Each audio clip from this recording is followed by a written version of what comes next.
পাবদা মাছ, এই মাছের একটা রেসিপি হবে। কি রেসিপি করছি সবাই ওয়েট করো, কমেন্ট বক্সে জানিও। এখানে আদা লঙ্কা একটু নুন দিয়ে সর্ষে পোস্তটা বেটে নেব। চলো এইভাবে মশলাটা বেটে নেব। সর্ষে তেল অ্যাড করলাম, একটু হলুদ অ্যাড করলাম, সামান্য একটু চিনি অ্যাড করলাম, কালো জিরা তেজপাতা, কালো জিরে আর তেজপাতা প্রথমে একটা মিশ্রণ করে নেব। প্রথমে একটা করে মাছ দেবো, এইভাবে ওটা মাছ দিয়ে দিয়েছি। মাছটাকে হালকা আঁচে দেখো একটু করে হালকা ভেজে নেবে। দুর্দান্ত রেসিপি লাস্ট অবধি দেখো, আশা করি সকলের ভালো লাগবে। দুর্দান্ত, একবার ট্রাই করে দেখবেন এইরকম এরকম সুস্বাদু ইয়াম্মি রেসিপি।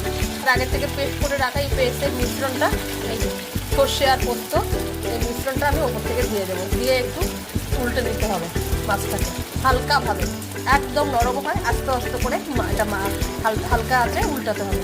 এরকম টকবক করে ফুটবে, একটু ঢেকে দিতে হবে 5 মিনিটের